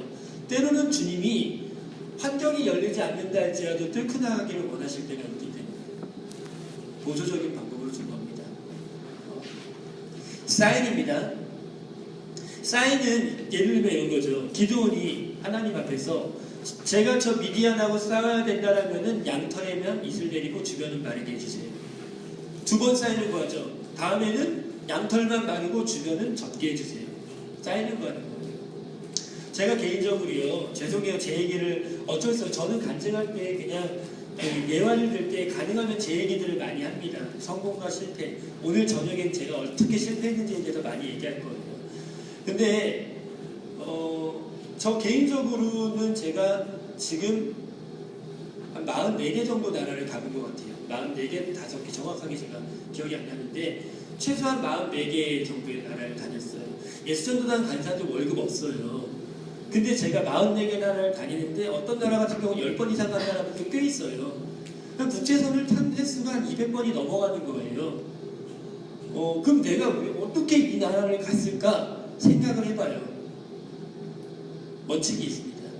강의 나가기 전에 강의 부탁이 들어오거나 하면은 물론 선교지면은 그냥 가요. 어떻게든지 간에 제 돈을 주고 가요. 말씀을 듣는 대상이 선교지 사람들일 경우에는. 근데 아닐 경우도 있어요. 한인교회일 경우도 있고요. 그리고 또 때로는 애매한 경계선에 있는 분들일 경우도 있어요. 근데 그때 제가 하나님께 사인을 거예요. 가야 되는지 말아야 되는지. 사인은 뭐냐면 어느 때까지 비행기값 채워주세요. 며칠까지 비행기값 채워주시면은 그 비행기값이 채워지면은 주님의 뜻인지 알고 가겠습니다. 근데 그게 아니라면은 안 가겠습니다. 근데 때로는 거기가 완전히 선교지일 경우에는요, 제가 그냥 제 거라도 팔아갖고 비행기값 채워서 갑니다. 하지만은 그런 경우가 아닐 때 주님께 구하는 사인은 간단해요. 하나님이 원하신다라면 비행기값을 채워주세요. 그게 저에게 사인되어지는 겁니다. 보조적인 방법으로 사인을 구하는 거예요. 근데 이것도 주된 방법이 될 수는 없어요. 애매한 케이스가 많기 때문에. 영적 지도자의 조언, 보조적인 방법입니다. 모사가 없으면 망해요. 모사는 뭐냐? 조언자라는 거거든요. 조언자가 없으면 경영이 망하게 되어져 있습니다. 여러분들 주변에 꼭 권해드릴게요. 여러분들 중에 어느 누구도 완성된 사람 없어요. 저도 마찬가지겠죠. 그렇기 때문에 여러분들 인생에서 정말 중요한 게 뭐냐면은 두세 사람의 멘토가 있으면 너무 좋아요. 저는 20대 중반부터 예수전도단 한국 대표 되시는 목사님이 지금은 네이션 체인저라는 어떤 NCNM이라는 단체의 리더로 계신 분인데 그분이 24살 때부터 제 멘토셨었어요. 홍성건 목사님이라고요. 그래서 제가 힘들 때마다 그분 찾아가서 제 어려움들을 얘기하면서 제가 성장할 수 있었습니다. 여러분 정말 중요한 것은 여러분들의 영적인 멘토를 구하는 게 너무너무 중요해요. 너무너무 중요합니다. 영적 지도자들의 조언이 하나님의 음성일 때가 있어요. 예를 들면 이런 거겠죠. 제가요, 우리 하늘의 아지를 낳았을 때 전 진짜 좋은 아빠였거든요. 아기는 100일 동안 2시간에 한 번씩 깨잖아요. 엄마는 그때 모유를 먹여요. 그래서 저는 좋은 남편이기 때문에 아내가 일어날 때마다 2시간에 한 번씩 저는 같이 깼어요. 그러니까는 어떻게 될까요? 제 삶이 무너지는 거예요. 너무 힘들어요. 너무 졸려요. 아침에 일하러 나가서 저는 일하러 나가면 기도하고 시작하는데요. 기도 모임을 이끌면서 제가 졸아갔어요. 중보기도 모임 1시간 동안 인도하는데 기도 모임을 이끌다가 조용한 거야. 계속. 제가 아무 말도 안 하는 거예요. 그러니까는 제 옆에 있는 애가 그래서 저를 툭툭 쳤어요. 자고 있었어요. 제가. 너무 힘들었어. 묵상도 무너지지, 기도도 무너지지, 예배 드릴 때도 졸고 앉아있지. 그러니까 제가 제 스스로에게 정죄감이 드는 거예요. 하나님과의 관계가 깨지네? 그래서 제가 제주도로요, 비행기 끊어가지고서 제 멘토를 찾아갔어요. 그래서 그분하고 대화했어요. 그분하고 대화하면서 간사님 힘들어 죽겠습니다. 하늘이 때문에 잠을 못 자고요. 제 경건이 다 무너졌습니다. 근데 그분이 저에게 딱 한마디 해주셨어요. 나도 그랬는데 민호야, 하늘이 보는 게 예배다? 그 한마디가 제 패러다임을 확 바꿔버렸어요. 하늘이 보는 게 예배다? 예배는 삶이거든요. 삶으로 예배드리는데 내가 지금 하고 있는 그 일이 예배였다는 걸 기억하지 못했던 겁니다. 여러분들의 직장에서 일하는 게 예배예요. 부장님이 커피 타오라고 그럴 때 에이씨 이러지 말고요. 예배드리는 마음으로 갖고 가보세요. 그 마음의 태도가 달라질 거예요. 물론 기분은 나쁠 수 있어도요. 그게 예배라고 생각해 보세요. 칵퇴하지 마시고요. 학생분들 공부하는 게 예배예요. 공부가 예배예요. 분리시키지 마세요. 그게 예배예요. 삶이 예배이고 설거지하는 게 예배이고 세탁기 돌리는 게 예배예요. 저는요 저희 집에 세탁기는 제가 돌립니다. 그리고 아침밥을 제가 차려요. 저도 힘들죠. 근데요 제가 이걸 할 수 있었던 힘은 하나입니다. 민우야 하늘이 보는 게 예배다. 그때 그 한마디 삶이 예배다. 그게 제 자신을 깨뜨려버린 거예요. 근데 제가 이걸 갖다가 그래도 보조적인 방법으로 넣어놨어요. 왜 보조적인 방법으로 넣어놨는가? 어제 얘기했죠. 지도자들의 성향에 따라서 너무 상담이 달라져요. 그 성향 따라서. 그래서 보조적인 방법인 겁니다. 자, 정리합니다. 하나님의 음성을 듣는 방법은요, 크게 두 가지 방법입니다. 주된 방법과 보조적인 방법. 나눠 놓는 이유는 주된 방법으로 들어라, 그리고 보조적 방법으로 체킹해라. 주된 방법으로 듣고 주된 방법으로 체킹하는 것도 괜찮습니다. 그래서 나누는 겁니다. 가장 중요한 겁니다. 하나님의 음성이 맞나 아닌가의 최종적인 결론은 말씀에 부합하느냐예요. 이거는 다시 강조합니다. 하나님의 말씀 안에 나와 있는 하나님의 성품, 하나님의 진리, 하나님의 원리 원칙, 이것과 맞느냐가 하나님의 음성을 분별하는 최종적인 권위입니다. 권위, 말씀이. 요 정도 선에서 하나님 음성 듣는 법들을 마치도록 할게요. 자, 그러면은 이제 우리가 들었으면은 어떻게 해요? 어리석은 사람 되지 말아야 되잖아요. 어리석은 사람의 특징은 들었는데 순종하지 않는 거예요. 지혜로운 사람의 특징은 뭘까요? 듣고 행하는 자입니다. 하나님의 음성에서 중요한 한 가지가 있습니다. 그게 뭐냐? 들었으면 행하라는 거예요. 행함을 갖다가 우리는 순종이라고 얘기하죠. 자, 이 순종에 대해서 제가 간단하게 설명하고 마친 겁니다. 한국 문화는요, 순종이 뭐예요? 까라면 까예요. 그렇죠. 까라면 까. 시키면 시키는 대로 해요.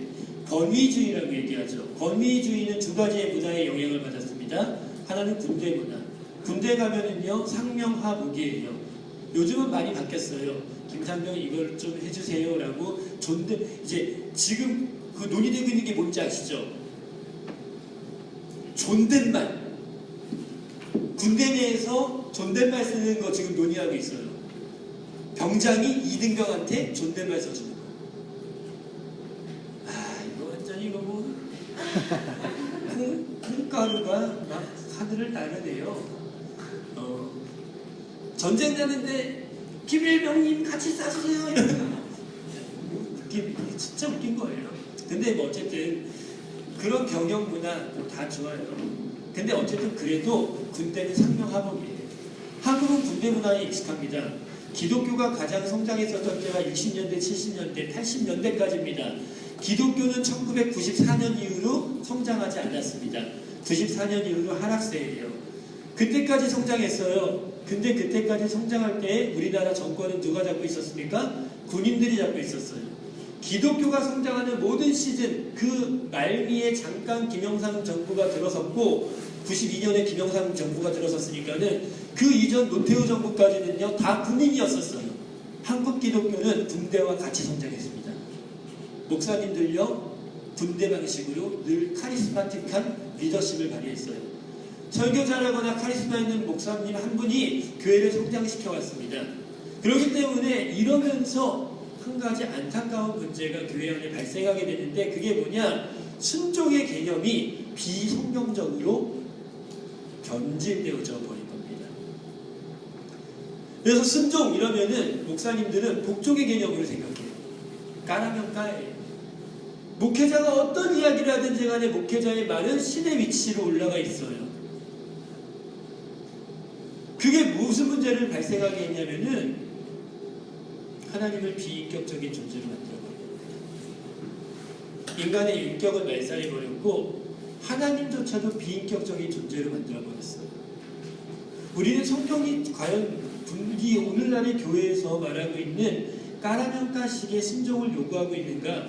한번 생각해 볼 필요가 있는 겁니다. 성경에서 순종을 말할 때 가장 중요한 순종의 대명사가 누굽니까? 아브라함이에요. 근데 아브라함의 이야기를 자세히 읽어보게 되면은 창세기 22장 1절부터 4절까지를 읽어보게 되면은 재밌는 사실을 보게 됩니다. 이게 가나안 땅이에요. 가나안인데 너무 화이트보드 때문에 이렇게 그러면 이쪽으로 이렇게 내려가죠. 그리고 이렇게 가죠. 이렇게 해서 이게 뭐냐면은 이게 갈릴리고요. 이게 사해바다예요. 그리고 여기가 이제 그 시나이 반도가 여기 이렇게 시나이 반도가 있고요. 그리고 이쪽으로 애굽이 있습니다. 자, 이 그림을 그린 이유가 뭐냐면은 사실은 하나님이 아브라함에게 창세기 22장에서 야, 네가 사랑하는 아들 독자 이삭 나에게 바쳐라 라고 말씀하시는 부분이 나와요. 근데 그게 어디서 말씀하신 거냐면은 여기에서 말씀하신 거예요. 여기 어디냐? 브엘세바예요. 근데 여기서 말씀하시면서 어디 가서 바치라고 말씀하시냐면은 모리아 땅으로 가래요. 모리아 땅으로.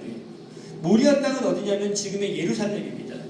예루살렘으로 가서 이삭을 바치라고 얘기하십니다.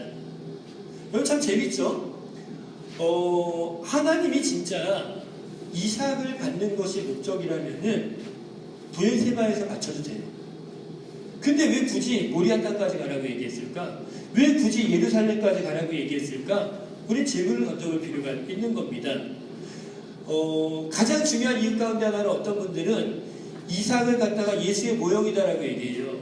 그래서 이삭 자체가 예수가 예루살렘에서 죽었다가 살아난 것처럼 모리아 땅에서 죽었다가 살아나지 않았냐? 죽을 뻔하다가. 굉장히 좋은 해석입니다. 예수 모형론, 이삭과 예수 모형론. 실질적으로요, 예루살렘 성전이 지어진 곳의 지성소, 그 지성소는 그 바로 앞에 뭐가 있냐면은 이삭을 바친 제단이 있어요. 다윗이 아리우나 타작마당을 사서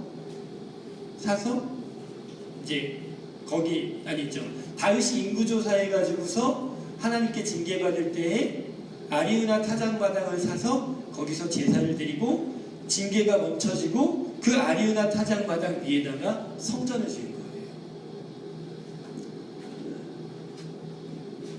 그렇기 때문에 이 이삭 모형론이 굉장히 맞는 것처럼 보입니다. 근데요, 사실은 한 가지 걸리는 게 있어요. 그게 뭐냐? 이삭은 진짜 죽지는 않았다는 거예요. 그러면 우리가 좀 다른 각도로도 생각해 볼 필요가 있는 거죠. 왜 주님께서는 브엘세바에서 모리아 땅까지 가서 바치라고 얘기했는가? 브엘세바에서 모리아까지 걸리는 시간이 3일입니다. 그럼 이 3일의 시간이 무슨 의미가 있을까? 이거예요. 여러분, 아브라함이 하나님이 야, 너 네가 사랑하는 아들 이삭 바쳐 이랬을 때 그 음성을 듣고서 어떤 반응을 했을까요? 그때 아브라함의 나이가 약 115세로 보이고요. 이삭의 나이가 15살이었습니다. 15살이면은요, 중2예요. 중2는 일반적으로 죽이고 싶은 애들이잖아요. 오크족들이잖아요, 오크족들. 막 사춘기에 내가 죽이지 않으면 내가 죽을 것 같은 애들 있잖아요. 사춘기의 애들이. 그러니까 하나님의 음성을 딱 듣는 순간에 아브라함이 무슨 생각했을까요? 아우, 하나님, 요즘 이삭이 사춘기라서 말 치질이 안 들었는데 하나님이 저에게 원수를 갚으시는군요. 제가 당장에 죽여버리겠습니다. 이러면서 그 다음날 막 말 타고 갔을까요? 아니죠. 지 자식 죽이라고 그러는데. 아브라함은요, 하나님, 지금 무슨 말씀하시는 거예요?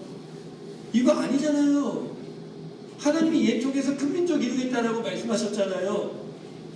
이거 아닌데? 하나님 정말 당신이세요? 여러분 그런 질문 안 했을까요? 자기 자식 죽이라고 얘기하는데 아마 했을 거예요. 사실은요, 브엘세바에서 모리아까지 거리가 3일 거리가 아니에요. 이 거리는 실제적으로 그 당시에 교통수단이었던 나귀를 타고 갔을 경우에 하루면 가는 거리입니다. 근데 왜 3일 걸려서 갔을까요? 아브라함이 어떻게 갔을까요? 채찍질하면서 나귀를 빨리 가라고 얘기했을까요? 아니죠. 나귀가 빨리 가면 작았을 거예요. 멈춰 세웠을 겁니다. 그리고 하나님을 향해서 또 얘기합니다. 하나님 이게 정말 주님의 뜻인가요? 이거 아니잖아요. 좀 물읍시다. 저 나이 들었고 나는 나이 들었고 나는 곧 죽을라니까는 제가 대신 이삭 대신에 제가 죽을게요. 이번 한 번만 물립시다. 하나님 내가 지금 40년 이상을 주님께 순종하면서 살아왔는데 이거 하나만은 못할 것 같아요. 하나님 내가 이만큼 보여줬으면은 내 마음을 봤으니까는 여기까지만 하고 그만해야 되지 않겠어요? 아마 별 얘기를 다 했을 겁니다. 근데 하나님이 침묵하세요. 여러분 이 3일의 기간은요, 이 3일의 기간은 아브라함의 실존적 갈등이 있었던 기간이었어요. 힘들어요. 분명히 자기가 들은 음성은 하나님의 음성이에요. 그래서 사실은 아침에 일찍이 일어나서 즉시 떠났어요. 근데 그게 너무 힘들어. 순종을 하는 것처럼 보여서 몸은 떠나갔는데 마음은 따라가지 않아요. 여전히 갈등되어집니다. 여전히 힘듭니다. 인간이 로봇가 아니기 때문이에요. 여러분 진짜 재밌는 거 뭔지 아세요? 순종 안 하려는 사람은요, 순종 안 하려는 사람은 갈등조차도 안 해요. 갈등조차도 안 해요. 아브라함 갈등이에요. 몸은 움직였지만 갈등이에요. 힘들어요. 어려워요. 저는 이 부분을 보면서 순종의 정의를 새롭게 내리는 거예요. 순종이라는 것은 실존적 갈등의 열매입니다. 현실 속에서 있는 실존적인 갈등들, 그렇지만 그 갈등과 갈등 속에서 결국은 하나님이 원하시는 것을 이루어가는 게 순종이에요. 로봇처럼 하는 게 순종이 아니다라는 겁니다. 제가 이 얘기를 강조하는 이유가 있어요. 왜요? 많은 사람들이 갈등하는 자신의 모습 때문에 자기를 정죄하기 때문입니다.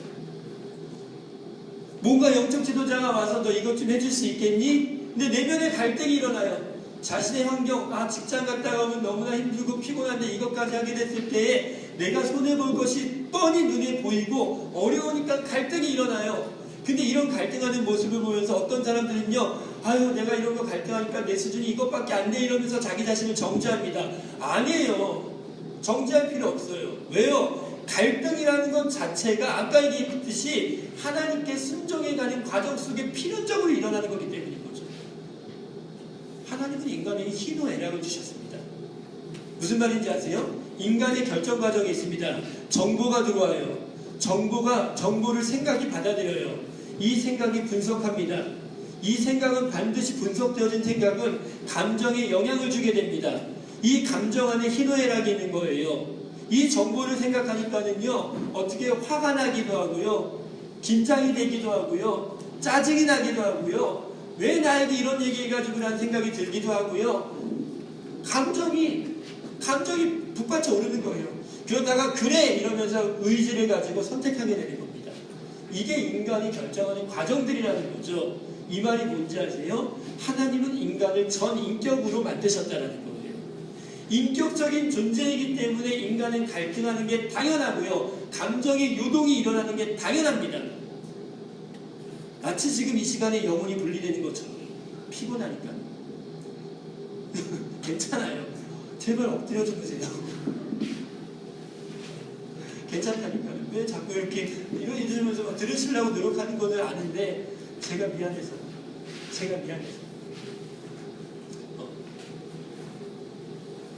그게 인간이에요.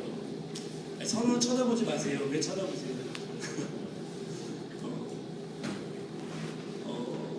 그게 인간이에요. 절대 여러분들 스스로를 정죄하지 마세요. 내가 왜 이 수준밖에 안 될까? 근데 진짜 중요한 건 뭔지 아세요? 이렇게 갈등하면서도 결국은 하나님의 뜻을 찾아가는 거예요. 이게 중요한 거예요. 저도요, 예수전도단 강사 월급 없잖아요. 월급 없는데 강의를 다니면 강사료를 줘요.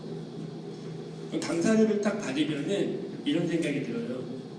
제가 예수전도단에서 배운 원칙이 있어요.